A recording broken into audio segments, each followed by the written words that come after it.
Welcome to District Command Central, your go-to source for the latest news and updates on the Washington Commanders. Don't forget to hit that subscribe button and ring the bell so you never miss a play. The Washington Commanders walked into this weekend with the weight of an entire season pressing on their shoulders. But even the most pessimistic fan could not have imagined the avalanche of disaster that was about to unfold after going toe-to-toe with the Denver Broncos just 1 week ago. After showing flashes of a team finally piecing together an identity, and after receiving a wave of good news on the injury front, it felt like this was the moment when everything was supposed to turn around. This was the week circled in red ink, the week that was supposed to tell the world exactly who the Commanders were becoming, but the answer we got was cruel, dramatic, and painfully clear. This team is not rising, this team is crashing. The return of quarterback Jayden Daniels had been hyped as the spark, the missing puzzle piece, the final ignition point for an offense that had been limping along without its young leader. Daniels had not shared the field with star receiver Terry McLaurin since week 2, and fans were imagining all the possibilities to dynamic playmakers reunited, a healthier roster. A Vikings team stumbling into the matchup without rhythm or confidence. On paper, it felt like fate had lined up a perfect stage for Washington to make a statement. Instead, the Commanders delivered the type of performance that headlines are made of: tragic, depressing headlines that spread like wildfire because no one can look away from a dramatic collapse. From the very first defensive series, the Commanders' identity began to crumble. The Vikings entered the game without having scored a touchdown in more than 20 straight possessions. A drought so severe that even neutral fans were questioning whether their offense had forgotten how to function. But the moment they saw Washington's defense, the floodgates opened. On their very first drive, they marched down the field with ease, testing a secondary that looked slow, confused, and lifeless. By their second drive, they found the end zone again. And suddenly it felt like all the demons Washington thought they had buried earlier in the season were clawing their way back to the surface. When the Vikings eventually reached 31 points with 4 total touchdowns, it became impossible to deny what was unfolding. Washington's defense, once again, had become the worst unit in the league. J.J. McCarthy, one of the most inconsistent young quarterbacks this season, played with a level of comfort that should terrify Commanders fans. He looked like he was running through a practice script, not an NFL defense, hitting wide-open receivers and facing virtually no resistance in the pocket. Every snap felt like a reminder that the entire defensive infrastructure needs to be bulldozed and rebuilt. New coordinator, new philosophy, new players, new everything. The issues run far deeper than missed tackles or blown coverages. This is systemic failure, but as bad as the defense was, as humiliating as the blown assignments and lifeless drives became, they were not the lowest moment of the day. That moment came when Jayden Daniels, the young quarterback the franchise is banking its future on, walked back into a nightmare he has been trying to escape all season. Daniels had already missed more than a month after dislocating his elbow, an injury that had fans wondering whether we would even see him again this year. When he was cleared to return, the organization emphasized how important it was for him to finish the season, to get real reps, to continue his development. Even if the wins were not coming, but in just over 2.5 quarters, all of that hope crumbled. Daniels threw an interception and, in a moment of instinct and competitiveness that coaches admire but fear, attempted to tackle the defender. Instead, he took a brutal hit that sent him crashing to the turf, landing hard on the same injured arm. The moment he hit the ground, the stadium sucked in a collective breath. Daniels did not get up quickly. His expression was distant, shaken, and frustrated. He walked to the sideline with his head down, and the trainers knew before the fans did he was not returning. What made the situation even more heartbreaking was the way Daniels had looked throughout the game. Even before the injury, he seemed out of rhythm, uncomfortable, and visibly affected by the pressure surrounding him. His passes floated, his decisions were rushed, his entire body language radiated unease. When he finally left the game and the cameras caught his expression, you could see the emotional weight crushing him: anger, disappointment, and something even harsher, doubt. The team may have pushed him to return with the right intentions, but now they must ask themselves a far more difficult question: is it worth sending him back out there again this season? The brutal truth is that right now, nothing about this offense, this defense, or this coaching staff is giving Daniels a real chance to grow. He is taking unnecessary hits. He is being asked to carry a franchise that is in no way ready to be carried, piling more physical and mental damage onto a rookie quarterback who is already fighting through an injury could derail far more than a single season. It could derail an entire career trajectory.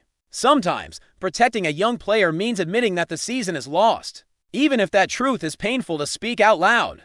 And make no mistake, the season is lost. Head coach Dan Quinn, who preached courage and resilience during last week's motivational speech, insisting that the team had been beaten but not broken, saw his words dissolve into emptiness because today, the Commanders were not just beaten, they were exposed. They were dominated by a struggling opponent, shut out for the first time since the year 2019, and humiliated in front of their own fan base.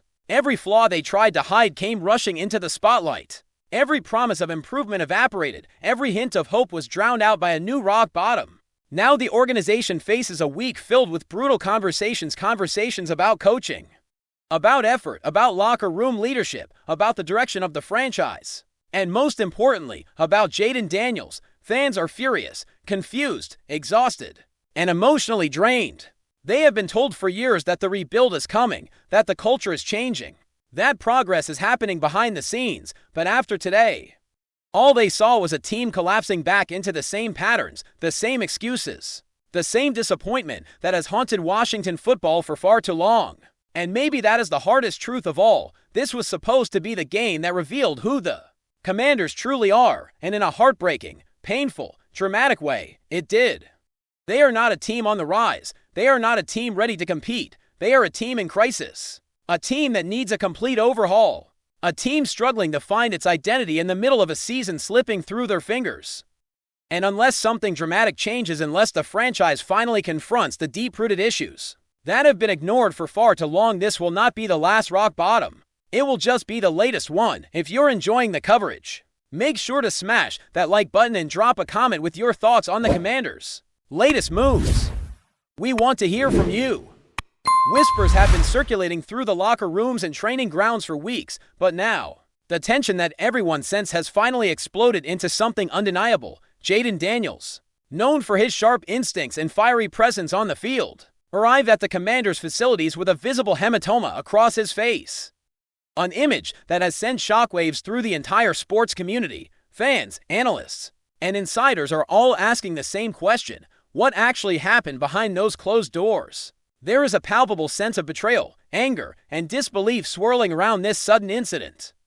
And the story is already shaping up to be one of the most talked about dramas in recent memory. The scene that greeted the media outside the locker room was nothing short of shocking. Daniels, who is typically composed and professional in public appearances, looked visibly shaken and enraged, pacing back and forth as teammates, coaches, and staff tried to intervene. The hematoma on his face is more than a mark, it is a symbol of the frustration, the physical confrontation, and the personal conflict that has been simmering beneath the surface for months, if not longer. What makes this situation even more sensational is the intensity of Daniels' words. Once he confronted members of the Commanders, he did not mince them, and the sheer volume of his anger could be felt from the hallway outside. Insiders say he used terms like coward and unacceptable repeatedly, making it clear that he believes a line has been crossed that cannot be ignored or forgotten. The rumor mill is working overtime, with sources claiming that this was not an isolated incident, but the culmination of a series of disagreements, perceived betrayals, and simmering tensions that have been quietly growing. Within the team, some teammates reportedly tried to calm Daniels, while others allegedly attempted to justify actions that he considered outrageous, which only intensified his outburst. Observers say that Daniels' confrontation was not merely emotional, it was precise, pointed, and direct, with a focus on calling out what he perceives as cowardice or avoidance of accountability by certain members of the squad. The story is gaining traction on social media as well, with clips of his confrontation leaking in snippets, edited in ways that heighten the drama, showing a man pushed to his limits, demanding respect, and refusing to accept substandard conduct around him. Conversations in sports circles have begun to speculate about what might have led to this volatile situation. Some insiders suggest it may involve disagreements over strategy, leadership disputes, or personal conflicts that reached a boiling point.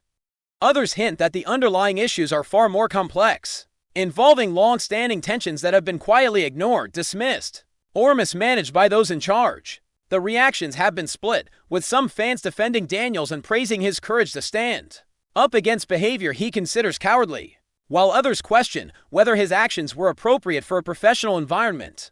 Nevertheless, the image of Daniels with a hematoma and a voice full of righteous indignation is seared into the minds of everyone following the story, making it impossible to ignore or downplay. In addition, the ripple effect within the team cannot be understated. Sources inside the organization claim that locker room morale is at an all-time low, with players uncertain about loyalties, leadership, and how internal disputes might affect upcoming performances. Coaches are reportedly scrambling to assess the damage, both physical and emotional. While trying to prevent further escalation, there is speculation that this incident might trigger broader consequences, from fines and disciplinary measures to shifts in team hierarchy or even trades. The story has the kind of tension that makes sports drama irresistible, blending elements of personal conflict, professional stakes, and raw emotion. Even casual observers are drawn in, captivated by the visuals, the confrontation, and the sense that something significant has occurred that could redefine the Commanders' season or even the structure of the team itself. Analysts have begun dissecting every detail: the way Daniels' hematoma formed, the likely events leading up to it, and what it reveals about the intensity of competition and personal dynamics in high-level sports.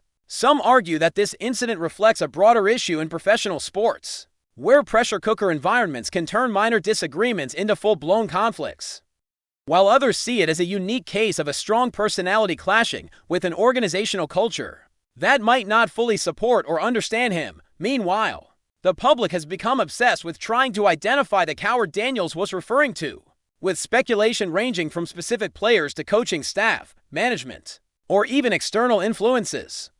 Every rumor that emerges is dissected, debated, and amplified, creating an almost viral sensation that shows no sign of fading. The intensity of Daniels' outburst, combined with the physical evidence on his face, ensures that this story is not just another locker room scuffle. It has become a defining moment, one that fans, players, and commentators alike will discuss for weeks or even months. Conversations online have evolved from simple speculation to more detailed theories, with fans attempting to piece together the sequence of events, motivations, and consequences. Every movement, every word from Daniels or anyone associated with the Commanders is analyzed for hidden meaning, possible foreshadowing, or clues to what might happen next. The human element is just as compelling as the athletic side, with people empathizing with Daniels' visible frustration, while also questioning the organizational dynamics that allowed tensions to reach such a dramatic breaking point. Those close to the team reportedly fear that this could be just the beginning, with the potential for lingering resentment, fractured relationships, and long-term repercussions that might affect performance both on and off the field. The narrative being built around Daniels is that of a man unwilling to tolerate cowardice or duplicity, someone who refuses to remain silent when principles are at stake, even if it means confronting peers, coaches, or authority figures in a highly charged environment. Every statement he has made since the incident has been carefully watched, every facial expression scrutinized, and every move interpreted as either a sign of strength, defiance, or continued tension. Even more intriguing is the idea that Daniels' physical injury, the hematoma, itself serves as a tangible manifestation of the conflict, a visible reminder of a confrontation that might otherwise have been dismissed or overlooked. Sports journalists and commentators are now framing this incident as a case study in the psychology of competition, leadership under pressure, and the impact of personal dynamics on team cohesion. Some argue that the Commanders must now act decisively, addressing both the immediate incident and the underlying tensions, while others speculate that attempts to mediate could backfire, further inflaming emotions and mistrust. Meanwhile, fans have become almost theatrical in their obsession, sharing theories, posting memes, and debating motives as though they were part of the drama themselves. Every leaked image, every snippet of audio, every reported comment adds fuel to the fire, creating a sense of urgency and spectacle that only intensifies the story. If there is one certainty, it is that Jayden Daniels' arrival with a hematoma and his unfiltered explosion at the Commanders is a moment that will not be forgotten. It has sparked a conversation about courage, accountability, and the pressures faced by athletes in the highest echelons of professional sports. It has drawn attention to locker room dynamics in a way rarely seen, reminding everyone that behind the uniforms and the statistics are real people with strong emotions, personal boundaries, and expectations of respect as speculation continues. Insiders hint that there could be more developments on the horizon: reconciliations, escalations, or even interventions from higher authorities within the sport. What remains clear is that Daniels' public confrontation, combined with the very visible sign of conflict on his face, has shifted the narrative around the Commanders in ways that will likely resonate long after this particular incident fades from headlines. In the end, this is more than just a rumor. It is a drama that encompasses identity, integrity, and the sometimes volatile intersection of personality and professional ambition. Whether the outcome will be resolution, continued tension, or organizational upheaval, one thing is certain: Jayden Daniels has ensured that the story of his confrontation with the Commanders will be remembered as a defining moment of intensity, courage, and confrontation in modern sports history. Fans will continue to follow every development. Insiders will continue to whisper, and the sports world will continue to speculate about what really happened behind those doors that day. The image of Daniels, face bruised but voice unyielding, calling someone a coward in front of the team, has become an enduring symbol of the drama, passion, and raw emotion that makes sports more than a game. It makes it a stage where personal conviction can collide with professional expectation in ways that are unforgettable. Thanks for tuning into District Command Central. Make sure to subscribe and follow us for all the Commanders news you need. Until next time, keep the faith and hail to the Commanders.